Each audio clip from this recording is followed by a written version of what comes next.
साधना में शीघ्र लाभ मिले इसके लिए क्या करना चाहिए? इसमें 3 चीजों की नितांत आवश्यकता है, 3 बातों की नितांत आवश्यकता है जिससे आपकी साधना शीघ्र बढ़ेगी और फलदायी हो जाएगी। जितने भी भजन विरोधी भाव हैं उनका त्याग करना, चाहे वो व्यक्ति हो, चाहे वो वस्तु हो, चाहे वो स्थान हो, चाहे वो अंदर की वृत्ति हो। वृत्ति, व्यक्ति, वस्तु, स्थान के संग से जिससे हमारा भजन छूटे उसका त्याग कर दे। उस वृत्ति का, उस व्यक्ति का, उस भोजन का, उस वस्तु का, उस पदार्थ का, उस स्थान का जहां हमें भजन में बाधा पड़ जाए। अगर शीघ्र साधन बढ़ाना है, भगवत प्राप्ति करनी है, तो ये नियम लेना है कि जिस व्यक्ति के संग से भजन छूटे, जिस वस्तु के खाने से भजन छूटे, जिस स्थान में जाने से भजन छूटे, जिस दृश्य के देखने से भजन छूटे, वो हमें सब छोड़ देना चाहिए। शीघ्र आपकी साधना बढ़ेगी और भगवत प्राप्ति के योग्य आपको बना देगी। पहला, वस्तु, व्यक्ति, स्थान जो हमारे भगवत चिंतन को छुड़ाए उससे हमें दूरी बना लेना है। दूसरा, निरंतर भगवत भजन को पकड़े रहना है। जैसे तूफान चले तो पहाड़ का आश्रय ले लेते हैं, कोई मजबूत वस्तु का आश्रय ले लेते हैं, ऐसे कलिकाल और माया का तूफान चल रहा है जो हमें उड़ा करके विषय प्रपंच में फंसा सकता है। तो भगवान के नाम रूपी पहाड़ का आश्रय लिए, राधा राधा राधा, हर समय नाम जप और भगवान की रुचि उत्पन्न करने वाले वस्तु, व्यक्ति, स्थान का संग। 3 बातें भगवान का विस्मरण करा दे, ऐसे वस्तु, व्यक्ति, स्थान के संग का त्याग, निरंतर भगवान के नाम का जप, आश्रय भगवान का। इस कोटि से नाम जप द्वारा जैसे तूफान आए तो हम मजबूत वस्तु का, तो यहां तूफान ही चल रहा है, काम, क्रोध, लोभ, मोह, मद, मत्सर, कलिकाल के कराल, जितने भी दुराचार की प्रवृत्तियां हैं, ये सब तूफान की तरह आती हैं और साधक को भ्रष्ट कर देती हैं। अगर साधक नाम का आश्रय लिए है तो बच जाएगा। तीसरा, हमें ऐसे व्यक्ति, वस्तु, स्थान का संग करना है जिसके दर्शन से, संभाषण से, खान पान से, वहां पहुंचने से हमारा भजन होता है। उस स्थान, उस वस्तु, उस व्यक्ति का मुझे संग करना है। अगर ये 3 बातें जीवन में है तो साधना बहुत जल्दी बढ़ेगी और फलदायी हो जाएगी। क्या साधना में प्रारब्ध बाधा पहुंचाता है? हाँ, यदि कड़ाई से भजन करोगे, जिद्दी स्वभाव बना के, कुछ भी हो जाए भजन नहीं छूटने वाला, तो आपका प्रारब्ध भी पीछे हट जाएगा। नहीं, आपका प्रारब्ध आपके भजन को रोक देगा। शरीर पीड़ा, विषय भोग का प्रारब्ध, कोई घटना का प्रारब्ध, कड़ा नियम। जैसे पूज्य राधा बाबा जब त्रिपुर सुंदरी भगवती का अनुष्ठान कर रहे थे तो खड़ाऊं फिसली और अंग टूट गया, पर उनकी साधना में बाधा नहीं पहुंची, तो प्रारब्ध क्षीण हो गया, प्रारब्ध पीछे हट गया और वो साधना सफल हुई। त्रिपुर सुंदरी का जो आराधना का फल है उनको प्राप्त हुआ, देवी का साक्षात्कार हुआ। जब हम साधन मार्ग में चलते हैं तो हमारा बुरा प्रारब्ध आता है, स्त्री आकर्षण के रूप में, गंदे व्यक्ति के रूप में, विपत्ति के रूप में, शरीर रोग के रूप में। यदि हम शिथिलता पूर्वक साधना करेंगे तो बाधित हो जाएंगे, यदि कड़ाई से नियम पूर्वक, मर चाहे जाऊं भजन नहीं छोड़ेंगे, तो हर प्रारब्ध क्षीण होता चला जाएगा और उसकी साधना आगे बढ़ जाएगी। कड़ाई से यदि साधना के नियम पालन किए जाएं तो उसमें प्रारब्ध भी नष्ट हो जाता है, नहीं तो प्रारब्ध भजन मार्ग को क्षीण कर देगा। कहा जाता है भजन का अभ्यास करो, तो यह अभ्यास क्या है?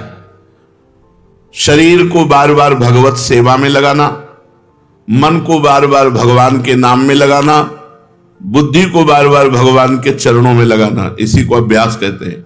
बार बार शरीर से भगवान की सेवा करो, बार बार मन से भगवान का सुमिरन करो, बार बार बुद्धि को भगवान के रूप चिंतन में लगाओ, भगवान के महत्व में लगाओ, ये अभ्यास है। साधन में तत्परता नहीं आती जैसी आनी चाहिए, उसका क्या कारण है? पूर्ण श्रद्धा नहीं होती। वहां तत्परता नहीं आती। जब हमें महत्व बुद्धि और श्रद्धा हो जाएगी कि मुझे भगवत प्राप्ति ही करनी, तो साधना में तत्परता आ जाएगी। ये नियम है कि जहां हमारी महत्व बुद्धि होती है वहां हमारा चिंतन होता है, जहां चिंतन होता है उसी के मिलन की तत्परता आती है। तो प्रधान कारण है श्रद्धा ना होना, महत्व बुद्धि ना होना, इसलिए साधन में तत्परता नहीं आती। जब इस कोटि का महत्व नाम में हो जाए कि नाम के आगे नामी भी छोटा नजर आवे, जितना नाम से प्रेम है उतना नामी से प्रेम नहीं, इस कोटि की श्रद्धा, तब निरंतर नाम चलता है। साधना में जीवन किसे कह सकते हैं? सरल और साधु। सरल और साधु में जीवन साधना में जीवन होता है। साधना में जीवन, सरल जीवन, साधु में जीवन। संत सरल चित जगत हित जान स्वभाव सने। जिनका स्वभाव होता है संत सरल चित, सरल चित, सरलता और साधुता, ये साधना का स्वरूप है। अगर साधन ठीक कर रहा है तो सरल और साधु स्वभाव वाला होगा। साधु स्वभाव क्या है? कभी किसी से कुछ ना चाहना, निरंतर परहित करना, बड़े से बड़े कष्ट को सह करके भी किसी से सहायता ना लेना, ये सब साधुता के अंतर्गत आता है। एक साधन में फल ना दिखाई दे तो क्या दूसरा साधन करने लगना चाहिए? नहीं। जो साधन गुरु से मिले आजीवन एक ही साधन करना चाहिए। जो साधन को छोड़ते बदलते रहते हैं उन्हें कभी भगवत प्राप्ति नहीं होती। 10 दिन नाम जप किया, 15 दिन योग किया, 20 दिन वो वैराग्य किया, ये ऐसे लोग थी। जो साधन पकड़ो आजीवन वैसे ही चलते रहो। जिस साधन को पकड़ो सारी आयु उसी में खपा दो, इस जन्म में ही भगवत प्राप्ति हो जाएगी, परम पद पर प्रतिष्ठा हो जाएगी।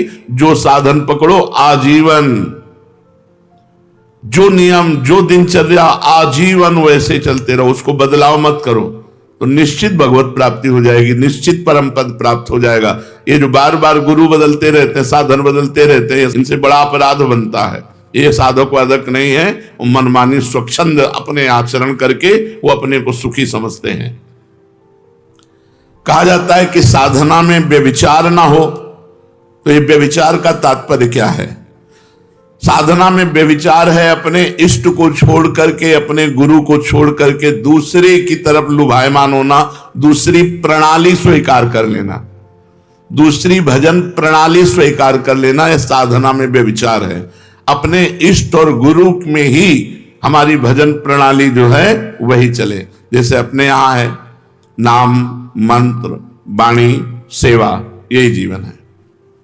व्रत, नियम, संयम, ये सब कुछ नहीं। निरंतर नाम जप करो, मंत्र जप करो, वाणी जी का गायन करो और 8 पहर स्वामिनी जी की सेवा में रहो। यही हमारी दिनचर्या है। हमारा जो अंतिम लक्ष्य है वो श्री जी की सेवा है। 8 पहर स्वामिनी जी की दासी भाव से, सहचरी भाव से सेवा, तो अपनी प्रणाली में ही रहे। अन्य प्रणाली स्वीकार करना साधना में व्यभिचार है। विश्व में किसी भी उपासना का खंडन न करे और अपनी उपासना को सर्वश्रेष्ठ माने और अपनी उपासना को कभी बदले ना, ऐसा साधक अव्यभिचारी साधक कहा जाता है। और जो बार बार अपनी साधना को बदलता है वो व्यभिचारी साधक है, वो लक्ष्य को प्राप्त नहीं कर पाता। क्या साधना की जो हमें अनुभूति हो रही है उसे प्रकट करके किसी को बता देने में हानि होती है? अपनी साधना और साधना की सफलता कभी भी किसी से नहीं बतानी चाहिए, नहीं बाधा पड़ जाएगी, पक्का बाधा पड़ जाएगी। आपकी दिनचर्या क्या है और आपकी अनुभूति क्या है, मरते दम तक, जब तक भगवत साक्षात्कार न हो जाए तब तक ना बताओ। भगवत साक्षात्कार हो गया फिर तो कोई घाटा पड़ने वाला है ही नहीं। साधन काल में साधक को अपनी साधना और साधना की अनुभूति कभी किसी को भी नहीं बतानी चाहिए। चाहे कितना कोई आत्मीय हो, घर का हो, प्रेमी हो, अपनी साधना की और अपने साधन की अनुभूति की बात कभी नहीं कहनी चाहिए। आप कै बजे उठते हो, आपकी क्या साधना है, क्या जय बजे ठाकुर जी उठा देते हैं, उठ जाते हैं, जो करवा लेते हैं। उसको प्रकट नहीं करना कि हम पूरी दिनचर्या अपनी खोल के रख दी, उसकी अनुभूतियां खोल के रख दी, ठप हो जाएगी आपकी दिनचर्या, बाधित हो जाएगी, नहीं होगी। जैसी चल रही थी वैसी नहीं होगी। बिल्कुल ये 100% की बात है, इसमें 1% भी मिलावट नहीं। 100% ये हम खुद अनुभव करके देखा। अगर दया करके, करुणा करके अपनी बात बता दी तो हमारी बात में फर्क पड़ गया, हमारी साधना में बाधा पड़ गई। तो साधना और उसकी अनुभूति, ये दोनों तब तक छुपाता रहे जब तक भगवत साक्षात्कार ना हो जाए। बहुत संभाल कर गरीब के धन की तरह इसे गुप्त और सुरक्षित रखो। जीवन पर्यंत साधना का अभ्यास किया, मृत्युकालीन पर्यवसान क्या है, फिर क्या है? तो जो जीवन भर साधना करता है, मृत्यु काल में उसके पूरे जीवन का टोटल लगाकर भगवत स्मरण दे दिया जाता है। जैसे आप जीवन भर पाप किए हो, बीच में कुछ थोड़ा साधन पुण्य, दान पुण्य, वो नहीं माना जाएगा, उसका भोग तुम भोगना, पर जीवन भर जो किया उसका टोटल लगा के भगवत विस्मरण तुम्हें करवाया जाएगा, क्योंकि तुम्हारी दुर्गति होगी। और जिसने भगवान नाम जब किया है तो उसको पूरे जीवन का आंकड़ा लगा करके कि इसमें अधिक क्या किया, तो बोले भजन, तो अंतिम समय भजन का स्मरण दो। तो जो भागवतिक अधिकारी हैं वो अंतिम समय उसको भगवत स्मरण दे देते हैं और उसको भगवत प्राप्ति हो जाती है। पूरे जीवन का आपका कार्य ही अंतिम परिणाम पर अवलंबित है। पूरे जीवन आप जो करते रहे वही अंतिम परिणाम में आपको चिंतन दिया जाएगा। वो अंतिम में आप चिंतन नहीं करते, वो दिया जाएगा। छा गया भगवत चिंतन, या भूल गए भगवान को, छा गया संसार का कोई चिंतन, ये पूरा टोटल तुम्हारे पूरे जीवन का टोटल होगा मृत्यु के समय। 1 सेकंड में पूरा आंकड़ा फिट कर दिया जाता है। कभी कभी इससे चूक हो गई, नहीं जीवन भर प्रयास किया भजन का, तो दे दो भगवत स्मरण। कभी भूल चूक से भगवत स्मरण कर लिया, नहीं जीवन भर पापाचरण किया, तो भगवान की स्मृति नहीं आएगी। वैसे लक्षण वाले जो उसको योनि मिलनी है वैसे चिंतन उसका बनेगा। यदि प्राण जाने के 2 दिन पहले ही बेहोश हो गया है तो उसकी गति क्या होगी? 2 दिन पहले भजन किया और मरने के 2 दिन पहले ही बेहोश हो गया, अब उसकी गति क्या होगी? क्योंकि अंतिम समय तो उसे होश है नहीं। उस दशा में 2 दिन पहले जो अंतिम चिंतन हुआ था उसी का भावी गति होगी। 2 दिन बेहोश होने के पहले जो चिंतन हुआ था उसी से उसकी गति होगी, वही उसकी अंतिम चिंतन गति मानी जाएगी।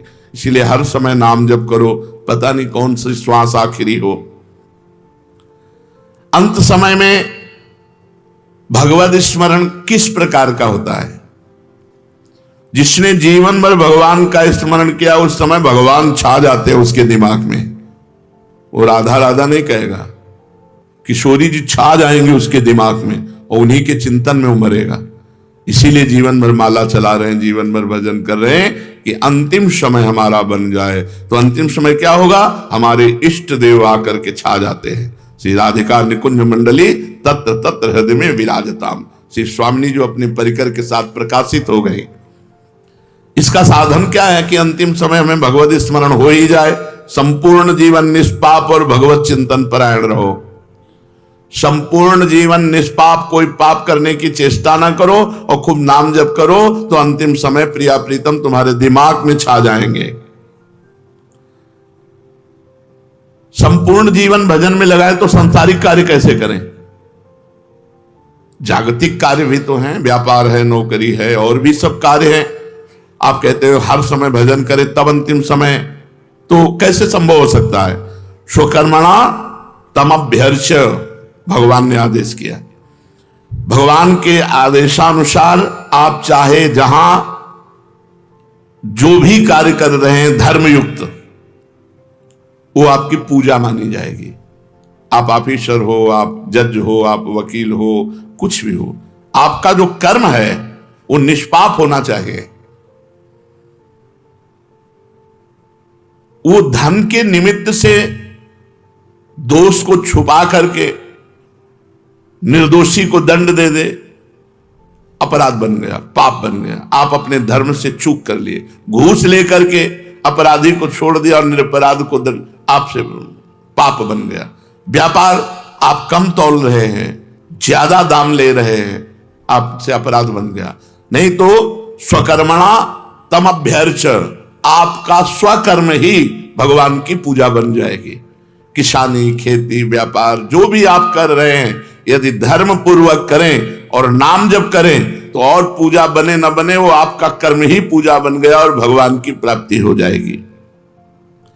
इस पूजन में सामग्री की आवश्यकता नहीं होती, सिर्फ धर्म की आवश्यकता होती है। मन का भाव ये होना चाहिए कि मैं जो कुछ कर रहा हूं वो सर्वव्यापी भगवान की सेवा कर रहा हूं। चाहे जो भी कार्य आपका है, जो भी नौकरी, पेशा, व्यापार जो भी है, वो भगवान की पूजा है। भगवान की पूजा में अधर्म का प्रवेश नहीं, अधर्म नहीं होना चाहिए। तमभ्यर्च स्वकर्मणा, आप जहां हो धर्म के अनुसार आचरण करो, सब बात बन जाएगी। अनंत ब्रह्मांडों का अधिकारी सबको देख रहा है, सबको देख रहा है। आज तुम कर लो मनमानी, पद मिला है, और जब वो तुम्हारे मनमानी का हिसाब करेगा तो फिर तुम झेल नहीं पाओगे, चाहे जो कोई हो, नहीं झेल पाओगे। बड़े बड़े को फैलते हुए देखा है।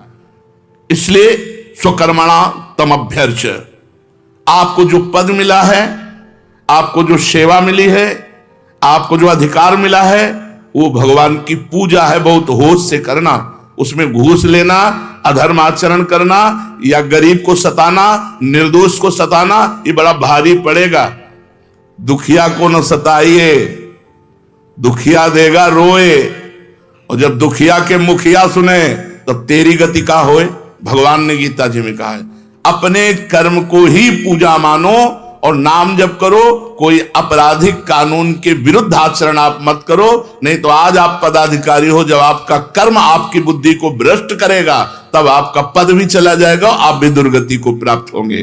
तो निरंतर भजन कैसे हो सकता है? अपने कर्म को भगवान की पूजा मान करके नाम जप करते हुए यदि हम जीवन व्यतीत करें तो भजन में जीवन ही माना जाता है। एक भक्त का सारा जीवन श्रद्धा, भक्ति, जप, तप, व्रत आदि से बीतता है, लेकिन उसे महारोग है, अंतिम समय में बहुत विपत्ति में मरा। ये क्या है परिणाम? एक भक्त है जो पूरे जीवन भजन करता है और उसको महारोग, असाध्य रोग और विचित्र प्रकार की विपत्तियां देकर के उसका अंतिम समय पूरा हो, भारी कष्ट देकर, ये क्या है? उसका अंतिम जन्म है। इसलिए अनेक जन्मों के कर्मों को थोड़ा थोड़ा करके एकत्रित करके उसको भोगवा कर उसका अंतिम जन्म होता है।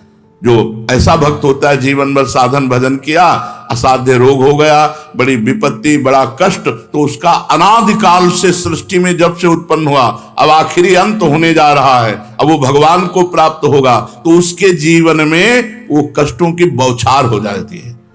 बोले ये कष्ट, ये कष्ट, ये कष्ट। पापी आदमी देखो मौत से घूम रहा है और वो दिन भर भजन करता है तो बड़ा परेशान है, उसके शरीर को बड़ी पीड़ा है, असाध्य रोग है, आदि आदि। तो ये पूर्व प्रारब्ध सब नष्ट हो रहे हैं उसके, क्योंकि उसका अंतिम जन्म है।